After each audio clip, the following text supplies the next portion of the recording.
Okay, be honest. Have you ever looked at your screen time, panicked, and said, "That's it. I need a dopamine detox"? Maybe you even tried it. No phone. No TV. No sugar. No fun. Just you, a blank notebook, and the crushing silence of your own thoughts. But what is a dopamine detox really?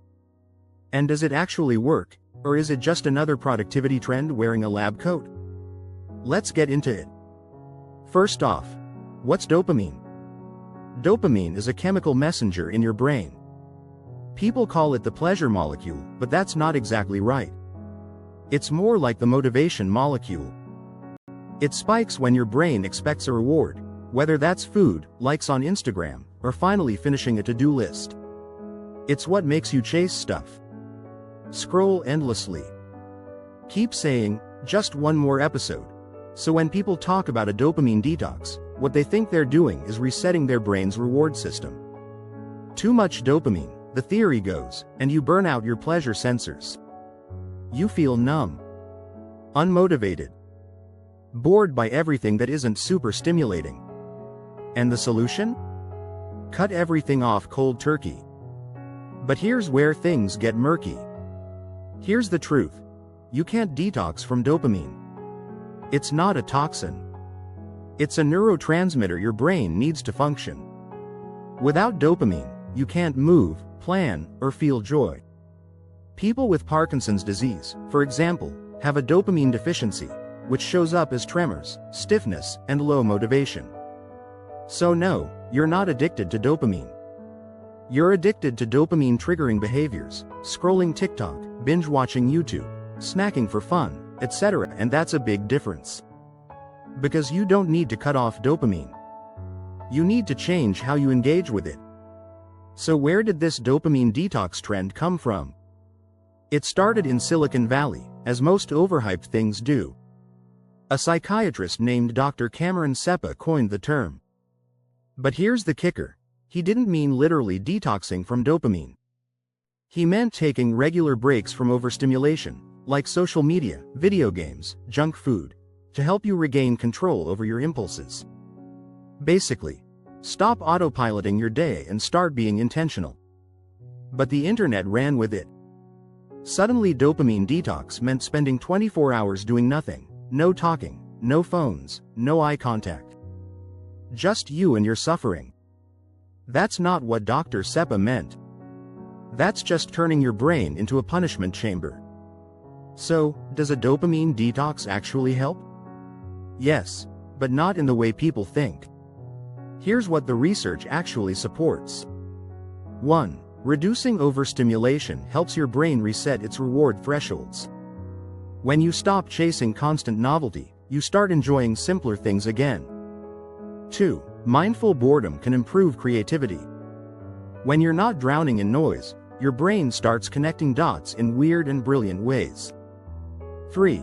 Cutting compulsive behaviors makes space for intentional ones. You're not wasting time doomscrolling, so you have energy to read, write, move, or breathe. But here's the catch, it's not magic. You can't unplug for one day and expect a spiritual awakening. Real results come from consistency. From choosing better habits, not just avoiding bad ones for a weekend. Let's talk about what a realistic dopamine detox looks like. It's not monk mode. You don't have to wear a robe and meditate in a cave. Here's a doable version. Start with a time limit. Try 2 to 4 hours with no screens, no junk food, no multitasking. Pick a calming activity. Journaling, walking, reading, organizing, anything that doesn't blast your brain with reward signals. Notice the cravings. Don't fight them. Observe them. Where does your mind run to when it's bored?